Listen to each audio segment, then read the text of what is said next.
பாருங்க 3 இடத்துல 7 வந்து சேரும் பாருங்க. மீனத்துல வந்து 7ல புதன் இருக்குதுங்களா? ஆமாங்க ஐயா. புதன் எங்க பாப்பாருங்க? அவர் வீட்டு அவர் பாப்பாரா? புதன் புதன் மீனத்துல இருந்தா எங்க வாக்கு? கனி வீடு தானே பாக்கும். ஆமாங்க, கன்னி வீட்டை பாக்குறேன். அதே புதனத்துல இருந்தா புதன் எங்க பாப்பாரு? புதன் வீடு மிதுனமா இருந்தா எங்க வரும்? புதனோட மிதுனமா இருந்தா தனுச பாப்பாருங்க. தனுசை பாப்பாரு. அப்ப மீனத்துக்கும் தனுசுக்கும் புதன் வந்துட்டாருங்களா? வந்துட்டாருங்க. அப்ப ஆல்ரெடி மிதுனமும் கன்னியும் புதனோட வீடு தானே? ஆமாங்க, கண்டிப்பா. அப்ப 4 இடத்துலயுமே புதன் இருக்கிறாரா? இருக்காருங்க, 4லயும் புதன். அப்ப 4லயுமே புதன் இருக்கிறாரு. அப்ப அந்த ஜாதகத்துல புதன் இல்லாம இயங்குதான்னு பாருங்க நீங்க. அப்ப புதன் வேணுமா வேண்டாமான்னு சொல்லுங்க. கண்டிப்பா வேணுங்க. கண்டிப்பா வேணும். பாருங்க, நல்லா பாருங்க. ஆரம்ப கல்வின்னு ஒண்ணு இருக்குது. அதுக்கு மேசத்துல இருந்து எடுத்தீங்கன்னா முதல் வீடு 3வது வீடா வரும். அது இளமை கல்வி. 6வது வீடு வந்து வெற்றின்னு வரும். கடன் நோய் வழக்கு கடைசியில வெற்றி. அப்ப 6ஆம் வீடு வந்து வெற்றின்னு வந்தா அவங்க படிச்சு பட்டம் பிடிச்சு பாஸ் ஆகி வெற்றியானா 6வது வீடு அது வெற்றியா வருது. அதே காலச்சக்கரத்துக்கு 9வது வீடு புதனோட மிதுனத்திலிருந்து பாக்குறதுனால 9ஆம் இடம் என்பது வாதியார் வீடு, அது வெற்றியாகி வருது. அதே காலச்சக்கரத்துக்கு 12ஆம் இடம் புதன் இருக்கிறாருங்க, அது வந்து நீச புதன். அதனால படிச்சவங்க வெளிநாடு போய் பெரிய ஆளா இருக்காங்க. எப்படி? கரெக்டுங்க. என்னங்கய்யா? ஆமா, கரெக்டா? கரெக்டுங்க. அந்த காலகட்டம் இனிமேல் நம்ம புதனை எடுத்துக்கலாமான்னு சொல்லுங்க. கண்டிப்பா எடுத்துக்கலாங்க. இப்ப இந்த புதன் நல்லபடியா செயல்படணும்னா வாழ்க்கையில எல்லாரும் ஒரு முறை இந்த வீடியோ கேட்கறவங்க, இந்த உலகத்துக்கு இந்த பதிவுகள் போச்சுன்னா கூட அர்த்தநாரீஸ்வரர் கோயிலுக்கு படிப்பு வராதவங்களை ஒரு முறை சதய நட்சத்திரத்தன்னைக்கு அந்த கோயிலுக்கு கூட்டிட்டு போயிடலாம். சதய நட்சத்திரத்தன்னைக்கு அர்த்தநாரீஸ்வரர் கோயிலுக்கு கூட்டிட்டு போய் சாமிக்கு தேங்காய் பழம் பூமாலை கல்கண்டு வாங்கி அர்ச்சனை பண்ணி அந்த கோயில்ல வந்து 3 கொடிக்கம்பம் இருக்கும். 3 கொடிக்கம்பத்திலையும் கொஞ்ச நேரம் உட்கார்ந்து புதனுடைய சாஸ்திரம் சம்பிரதாயத்தெல்லாம் சொல்லி சாமி கும்பிட்டு வாங்க. அந்த இடத்துல ஒரு மிகப்பெரிய ஒரு பவர் இருக்குது. நீங்க அதை பார்த்தீங்கன்னா அசந்துருவீங்க. அர்த்தநாரீஸ்வரர் கோயில் கோயில்ல முதல் இங்கிருந்து போங்க. முதல் ஐயா சொல்லுங்க. திருச்செங்கோடு. நீங்க அர்த்தநாரீஸ்வரர் கோயில்ல முதல் இங்கிருந்து போன உடனே கொடிக்கம்பம் வரும். இந்த கொடிக்கம்பத்தை தாண்டி நேரா உள்ள போனீங்கன்னா கீழே உட்கார்ந்து பாருங்க, 8 கிளி இருக்கு. மேல 8 கிளி இருக்கும். 8 கிளியும் தலகளா பாக்குற மாதிரி அந்த காலத்துல கல்லுல செஞ்சிருப்பாங்க. அந்த கல்லு வந்து சக்கரை கல்லு மாதிரி இருக்கும். அதை சுத்தினீங்கன்னா அந்த காலத்துல சுத்தலாம். அது ஏன் அந்த காலத்துல முன்னோர்கள் வச்சுக்கிறாங்கன்னா, வில்வ இலைய 100 கூட 200 கூட அதுல கொட்டினாங்கன்னா அந்த கல்லோட சக்கரத்தை சுத்தி விட்டா உள்ள கருவறை இருக்கிற அர்த்தநாரீஸ்வரருடைய தலை மேல வில்வ அர்ச்சனை போய் விழுதுங்களா? எப்படி? சிறப்பா செஞ்சிருக்காங்க. மேலேயே சுரங்கம். எல்லாரும் கீழதான் சுரங்கம் போடுவாங்க. அவங்க மேலேயே சுரங்கம் வச்சுக்கிறாங்க. அப்போ அந்த காலத்துல அந்த படியில தான் காசு வச்சா பிராமணர் எடுப்பாரு, கையில வாங்க மாட்டார். அங்க கல்யாணம் மாத்திக்குவாங்க, மாலை மாத்துவாங்க, எடு மாத்திக்குவாங்க, கையில காசு வாங்க மாட்டாங்க. அங்க படியில காசு வைக்க சொல்லுவாங்க யாரா இருந்தாலும். அதுக்கு பேரே படி. நீயும் படி. வாழ்க்கையில எல்லாமே படி. அதை தொட்டாதான் வாழ்க்கையில மேல வர முடியும். அந்த படிதான் ஞானப்படி. அந்த படிக்கு தான் அவ்வளவு பெரிய பவர். அந்த இடத்துல ஒரு கங்கா தீர்த்தம் அர்த்தநாரீஸ்வரருடைய பாதத்துல இப்ப வரைக்கும் அவ்வளவு பெரிய கடுமையான பாறாங்கல் மலை மேல அர்த்தநாரீஸ்வரருடைய கருவறைக்குள்ள ஒரு சொம்பு தண்ணி எடுத்தா ஒரு சொம்பு தண்ணி மறுபடியும் ஊறி வந்து நின்றுக்கும். இன்னைக்கும் அது மரகத கல்லால ஆன சிவலிங்கத்துக்கு காலையில 6 மணிக்கு சிறப்பு பூஜை நடக்குது. அதனால மரகதம் என்பது பச்சை, படிப்பு என்பது பச்சை, புதன் என்பது மாமன், அர்த்தநாரீஸ்வரர் என்பது சக்தியும் சிவன் அனைத்தும் கலந்ததுனால அந்த மரகத லிங்கத்தோட பவர் அந்த கோயிலுடைய ஆற்றல் பூரா இருக்கிறதுனால படிப்பு யாருக்கெல்லாம் மக்கா இருக்குதோ அத்தனை பேரும் அந்த கோயிலுக்குள்ள போய் இந்த விவரத்தை பார்த்துட்டு வந்தா ரொம்ப பிரமாதமா இருக்கும். இன்னும் கொஞ்சம் விசேஷம், 6 மணிக்கு மரகத லிங்கம் எடுத்து வச்சு அவங்க பூஜை பண்ணுவாங்க. சாமிக்கு நைவேத்தியம் பண்ணிட்டு எடுத்து உள்ள வச்சிருவாங்க, வெளியெல்லாம் இருக்காது. அந்த 5 மணில இருந்து 6 மணிக்குள்ள அந்த மரகத பூஜை நடக்கிறத அந்த மரகத லிங்கத்துக்கு ஒரு தீபம் காமிப்பாங்க. வாய்ப்பு இருந்தா ஒரு முறை நீங்க பார்த்துட்டு வாங்க. அந்த பவர் நம்மளுடைய கரெக்டா அந்த நெத்திக்கே அதோட ரீச் கிடைக்கும். அந்த ஞானம் நம்மளுக்கு சித்தியாகும். அந்த கல்வி அறிவு ஞாபகம் மருதி இருக்கிறவங்க எல்லாரும் அந்த மரகத லிங்கத்தை பார்க்கும் போது நம்மளோட மெமரி அழிஞ்சு போனது கூட தெளிவு கிடைச்சிருமா. அவ்வளவு பெரிய பவர் இருக்கு. இப்ப சொல்லுங்க, அர்த்தநாரீஸ்வரர் கோயில் போலாமா வேண்டாமான்னு சொல்லுங்க. போயே ஆகணுங்கய்யா, கண்டிப்பா போகணுங்கய்யா. ஐயா நான் வருடம் பால் அபிஷேகம் பண்ணுவாங்கய்யா அந்த மரகத லிங்கத்துக்கு. ரொம்ப சந்தோஷம்மா. மார்கழி மாசம் 1ஆம் தேதியில இருந்து 30 நாளைக்கு மரகத லிங்கத்தை வச்சு 6 மணில இருந்து 7 மணி வரைக்கும் சூரியன் ஒளி படாத வரைக்கும் வச்சிருப்பாங்க. ஏன் மரகத லிங்கத்தை வைக்க மாட்டேங்கிறாங்கன்னா, சூரிய ஒளி பட்டால் அந்த லிங்கத்துக்கு பின்னமாயிரும். அதனால சூரியன் வராதுக்கு முன்னாடி 5 மணிக்கு ஆரம்பிச்சு 6 மணிக்கு சூரியன் வர்றதுக்கு முன்னாடி எல்லாம் பண்ணி மார்கழி மாசம் எல்லாரும் போய் கும்பிடுவாங்க. அந்த ஊரே கும்பிடுவாங்க, வெளியூர்ல இருந்து வந்தெல்லாம் கும்பிடுவாங்க. அப்போ அந்த டயத்துல போய் அந்த மார்கழி மாசம் பார்த்து நீங்க அந்த மரகத லிங்கத்து மேல ஊத்துன பாலை வாங்கி குடிச்சாலே நம்மளுக்கு பெரிய புண்ணியம்.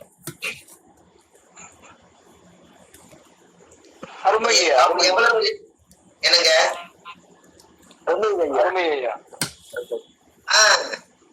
அர்த்தநாரீஸ்வரர் கோயில்ல 3 கொடிக்கம்பம் இருக்குது.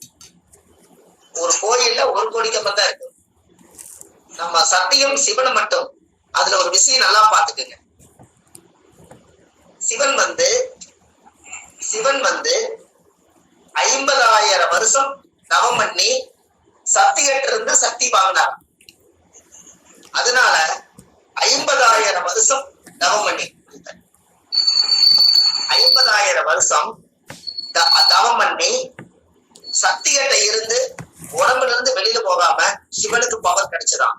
அதனாலதான் சக்தியும் சிவனும் ஒரே ராஜ கோலத்துல நின்ன கோலத்துல இருக்கக்கூடியது நம்ம அர்த்தநாரீஸ்வரர் கோயில். அதுல வந்து ஒரு மிகப்பெரிய ராஜா குழந்தை இல்லாம இருந்து அவர் அந்த ஊர்ல போய் அந்த சாமிக்கு ஒரு வேண்டுதல் வச்சிருக்காரு. எனக்கு குழந்தை கிடைச்சதுன்னா இந்த கோவில் சதய நட்சத்திரத்துல பிறந்ததுனால 60 அடியில ஒரு பாம்பு செஞ்சு வைக்கிறேன்னு சொல்லி வேண்டியிருக்காரு. அதே போல அது வேண்டி ஒரே மாசத்துல கரு உருவாகி குழந்தை பிறந்தது. குழந்தை பிறந்த உடனே அதுக்கு பேரு 60ஆம் பள்ளம்னு சொல்லி 60 அடியில ஒரு பாம்பு மேல தலையில ஊத்துனீங்கன்னா தலையில பாறையிலேயே 60 அடி செஞ்சிருக்காங்க. 60 அடி செஞ்சு அந்த சிலைக்கு பால் எடுத்து ஒரு குடம் ஊத்துனாங்கன்னா பாலுக்கு வந்து சேரும். அங்க ராகு இங்க கேது, அப்பேற்பட்ட ஸ்தலம் அது. அதே போல கோயிலுக்குள்ள மலை மேல போனீங்கன்னா போன உடனே ஒரு ராஜநாகம், பெரிய ஒரு ராஜநாகமா அங்க இருக்கு. அதுதான் ஒரு வேண்டுதல் பண்ணி கீழே ஒண்ணு மேல ஒண்ணு செஞ்சு வச்சது. அதனால சதய நட்சத்திர கோயிலா இருக்கிறதுனால அந்த கோயில் ராகுடைய அம்சம். அதனால யாருக்கெல்லாம் ராகு திசை நடக்குதோ, ராகு புத்தி நடக்குதோ, ராகு அந்தரங்கள் நடக்குதோ, ராகு சூச்சகம் நடக்குதோ, இவங்க எல்லாரும் ஒரு நாள் நீங்க அந்த கோயில போய் விளக்கு போட்டு சாமி கும்பிட்டு 1.5 மணி நேரம் அந்த கோயில் விட்டு வெளியே வரக்கூடாது. 1.5 மணி நேரம் அங்க இருக்கணும்.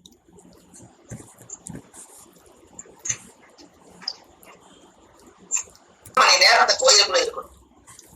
ஏன் அப்படின்னா அந்த கோயிலுக்குள்ள வைப்ரேஷன் பூராமே, நீங்க மூச்சு காற்று பூராமே நம்மளோட மூச்சு பூரா வெளியெடுத்து அந்த கோயில சுவாசிக்கக்கூடிய மூச்சை பூரா நீங்க உள்ள இழுத்தா அந்த சக்தி ஆகப்பட்டது உங்களோட உடம்புக்குள்ள போய் ஆட்டோமேட்டிக்கா இந்த ராகுடைய கிரகத்தினுடைய இயக்கத்தை போய் தோண்டிடும்.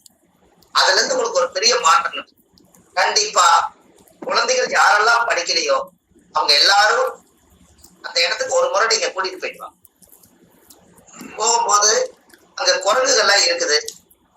அதனால அந்த குரங்குக்கு வந்து பழங்கள் கனிகள் எல்லாம் வாங்கிட்டு போய் கொஞ்சம் அவங்களுக்கு தர்மம் பண்ணிட்டு குரங்கு கொஞ்சம் தண்ணி கொஞ்சம் கொடுத்துட்டு வாங்க, மிகப்பெரிய மாற்றங்கள் தீரும். அப்போ கல்வியில ஆரம்பிச்சது அர்த்தநாரீஸ்வரர் கோயில் முடியுதுங்களா? ஆமாங்க ஐயா. ஒவ்வொரு கோயில்லையும் இன்னொருவரும் ஒரு சிறப்பு கொடுத்திருக்காங்க. அந்த காலத்துல 12 வருஷத்துக்கு ஒருக்கா கும்பாபிஷேகம் பண்ண போது அந்த திருச்செங்கோட்டுல அர்த்தநாரீஸ்வரர் கோயில் அந்த 8 கிளிய சுத்தினாங்கன்னா 400 கூட 200 கூட கொட்டி சுத்தினாங்கன்னா ஒரு மிகப்பெரிய ஒரு ஏர் எங்கிருந்தோ வரும். அந்த ஏர் வந்து தள்ளும் போது கரெக்டா அந்த சுரங்கம் எங்க போய் அந்த தலை மேல போய் அந்த சுரங்கத்துடைய அந்த ஓட்டை அங்க இருக்குது. அது போய் கரெக்டா அந்த சாமியுடைய கருவறைக்கே போய் அந்த ஓட்டை சேரும். அப்படியே அபிஷேகத்தை வந்து அந்த இடத்துல கையில கொட்டுறதுக்கு பதிலா அங்க கொட்டி அந்த சாமி மேல வில்வ அர்ச்சனை பண்றான்.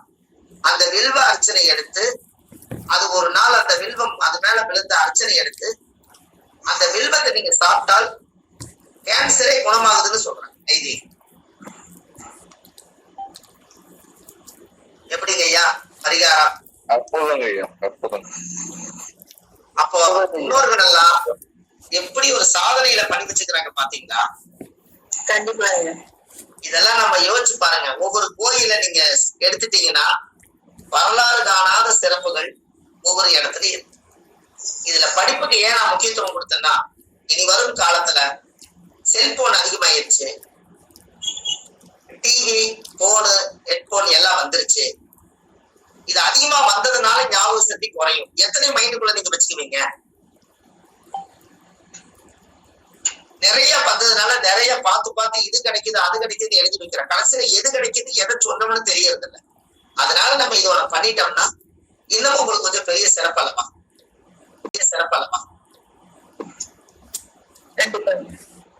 அதனால நீங்க கண்டிப்பா அந்த ஒரு விஷயத்தை நீங்க செஞ்சுட்டு வாங்க. ஒரு பெரிய மாற்றங்கள் நடக்கும். உங்களுக்கு ஒண்ணு தெரியுமா? அந்த காலத்துல வயசுக்கு வந்தா யார கொண்டு குடிசை கட்டுவாங்க ஐயா? தாய் மாமனுக்கு தாய் மாமனை வந்து குடிசை கட்டுறாங்க. சரி, அப்போ நீங்க நல்லா பாருங்க. தனுசு லக்னத்துக்கு 7வது வீடு என்ன வீடா வருங்க? தனுசு 7 மிதுன வீடு வருது. அதே மீன லக்னத்துக்கு என்ன வீடு வருதுங்க? கன்னி வீடு வருதுங்களா? இது ரெண்டுமே புதனோட வீடுங்களா? ஆமாங்க ஐயா. ஆமாங்க, மிதுனமும் புதனோட வீடு. ரைட்டு. அப்போ தனுசு லக்னத்துக்கு மிதுனம் பாதக வீடு, மீன லக்னத்துக்கு கன்னி பாதக வீடு. அதானே ஐயா? ஆமாங்க ஐயா. அப்போ ஒரு குழந்தை பெரிய மனுஷி ஆயிருச்சுன்னா குடிசை கட்டுறதுக்கு பச்சை தடுக்குல உட்கார வைக்கிறாங்கல்ல,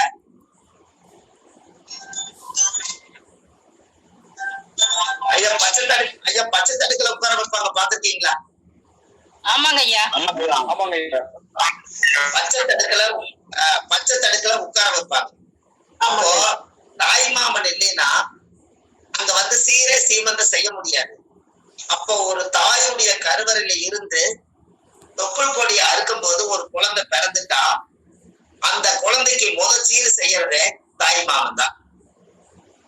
முட்டை அடிச்சு காது குத்தி அதுக்கு சீர் சீமந்தம் பண்ணி முதல் நெத்தியில பொட்டு வச்சு கடைசியில கல்யாணத்தன்னைக்கு பொண்ணை கொண்டு போய் வெணாங்கோயில விட்டுருவாங்க. அந்த காலத்துல மாப்பிள்ளை தாய் மாமன் முதல் தோல்ல சுமந்து கொண்டு வந்து மணவரையில உட்கார வச்சதுக்கு அப்புறம் தான் மாப்பிள்ளையே தாலி கட்டணும்.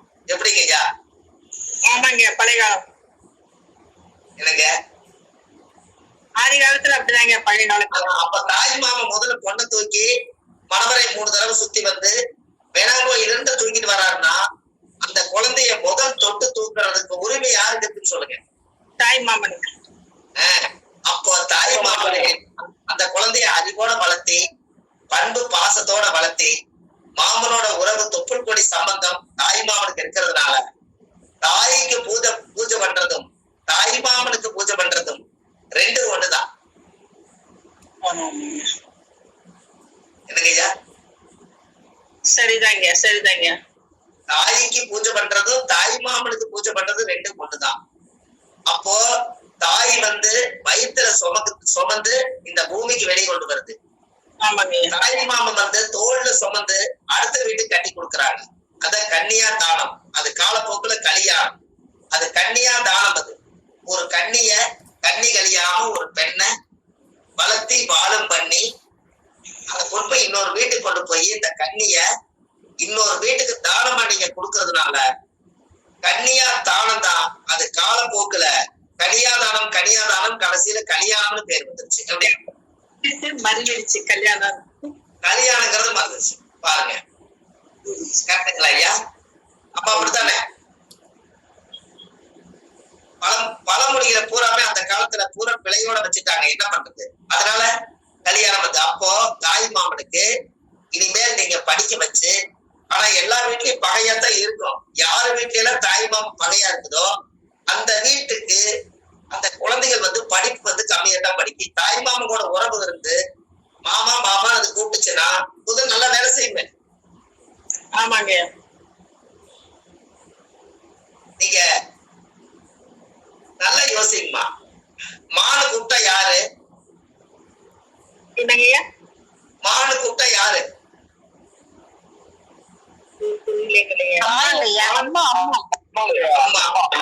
அம்மாவுக்கு மானு கூப்பிடுறீங்க. இன்னொரு மா சேர்த்துனா மாமா. அப்ப அம்மாவோட அப்படியே ஒட்டியே வருது அது. ஆமாங்க. அப்ப ரெண்டு மா சேர்த்தா அம்மாவா மாமாவா? அம்மாவா ஒரு தடவை தான் மானு கூப்பிடுறீங்க. மாமான்னு கூப்பிட்டா என்னாச்சு? 2 தடவை கூப்பிட்டா மாமா வந்துடுறாரா இல்லையா? முதல் தடவை கூப்பிட்டா அம்மா வந்துருது. ஒரு தடவை கூப்பிட்டா அம்மா வரும்.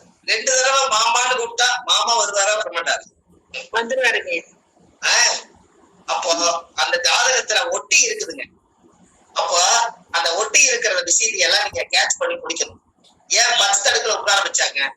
அந்த காலத்துல பச்சை தடுக்கு ஏன் கொண்டு வந்தாங்கன்னா அந்த தென்னை ஓலையில இருந்து அந்த கீத்தெல்லாம் எடுத்துட்டு வந்து தடுக்கெல்லாம் ஒன்னா பின்னி அதுல உட்கார வைப்பாங்க. அது எதுக்கு அப்படி உட்கார வச்சாங்க சொல்லுங்க? பச்சை தடுக்கல உட்கார வச்சு பாண்டியங்குழி விளையாடுவாங்க. கரெக்டுங்களா? ஆமாங்கய்யா. பாண்டியங்குழி எத்தனை ஓட்டை இருக்குதுங்க? எத்தனை குழி இருக்குது? 12 குழிங்கய்யா. சென்ட்ரல் ஒரு குழி மறந்துட்டீங்க. 13. சரிங்க சரிங்க. மொத்தம் 7 தானே வரும். 6 7 அந்த பக்கம் 3 நடுச்சென்ட்ரல் 1 மொத்தம் 7 குழி அல்லவா? சரிங்க. ராசி குழி 1 ராசி குழி 1 வச்சிருப்பாங்கல்ல, மொத்தம் 7 தானே வரும். 6 வராது, 7 தானே வரும். சரிங்க சரிங்க. நீங்க நல்லா பாருங்க. பாண்டியங்குழி விளையாடுவாங்க. அது கூட அந்த காலத்துல 7ஆம் பாவம் தான் வச்சிருக்கிறாங்க. 7ஆம் பாவம் வச்சிருக்கிறாங்க சீரழிவு பண்றது. என்ற வீட்லயும் ஒரு பிள்ளை இருக்குது. இன்னைக்கு நான் அந்த பிள்ளை வந்து வளர்த்தி வாதம் பண்ணி பெரிய மனுஷி ஆனதுனால நான் வந்து சேலை கட்டி புடவையெல்லாம் கட்டி என் மகளை கொண்டது முன்னாடி நிறுத்துறேன். என்ற வீட்லயும் பொண்ணு இருக்குதுன்னு காமிக்கிறதுக்காக நாளைக்கு யாரு வந்து என் வீட்டுல பொண்ணு எடுக்கிறீங்களோ அவங்களுக்கு இப்படிப்பட்ட பொண்ணு இருக்குதுன்னு சொல்லி கல்யாணத்துக்காகத்தானே சீரு முன்னாடி வச்சு காமிக்கிறாங்க. அப்ப அது 7ஆம் பாவம் தானே வேலை செய்யுது. ஆமாங்க ஐயா. கரெக்டுங்களா ஐயா? கரெக்டுங்க. 7ஆம் பாவம் செய்யுது. எனக்கு இப்ப பல்லாங்குழிலேயே எல்லாமே தெரிவிச்சிருக்காங்க ஐயா. ஆமாங்க.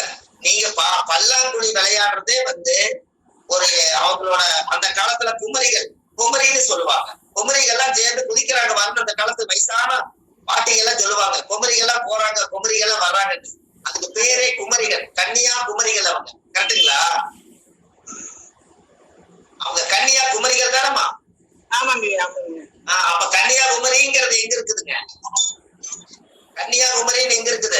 திருநெல்வேலி பக்கம் இருக்குதுங்களா கன்னியாகுமரி? ஆமாங்க. அப்ப வயசுக்கு வராதவங்க எல்லாருமே கன்னியாகுமரி கோயில்ல போய் தேங்காய் உடைச்சு சாமி கும்பிட்டு வந்தாங்கன்னா அவங்க வயசுக்கு வந்துருவாங்க. அப்ப அவங்க கன்னியாகுமரி ஆயிடுவாங்கல்ல. அதனால அது கன்னியாகுமரி. எப்படி? சரிங்க சரிங்க.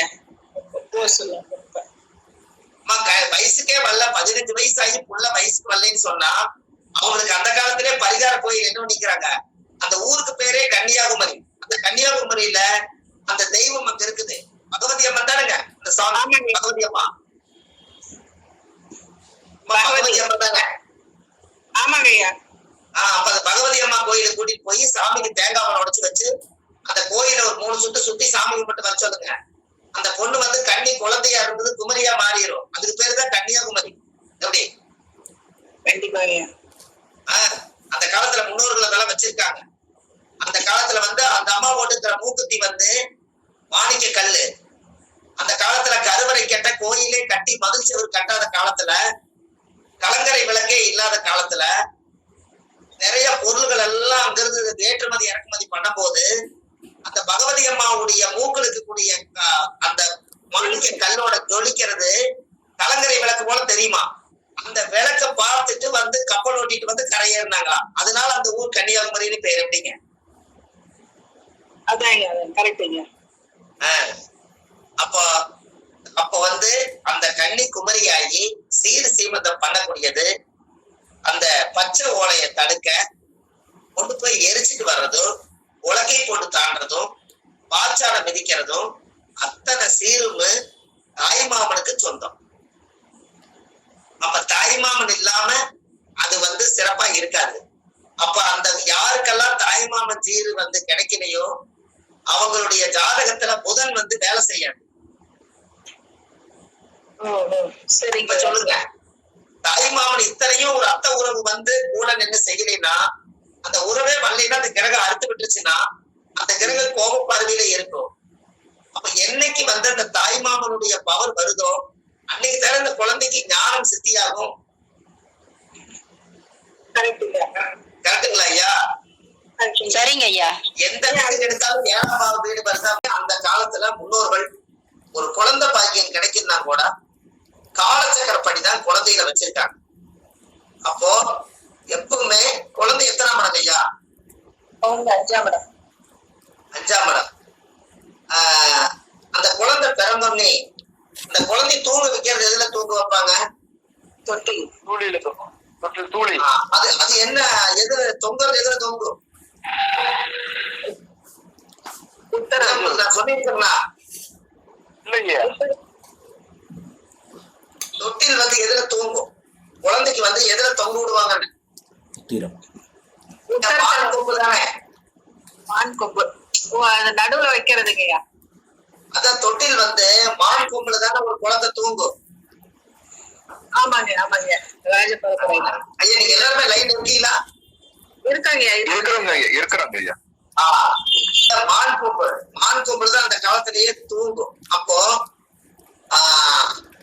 மானு கொம்பு எத்தனாவது நட்சத்திரம் வருது ஐயா? மான் கொம்பு என்ன நட்சத்திரம்? மான் கொம்பு மிருகசீரிஷ நட்சத்திரத்தை மான் வரும். சரி சரிங்க. மான் வந்து மிருகசீரிஷ நட்சத்திரத்துக்கு தான் வரும்.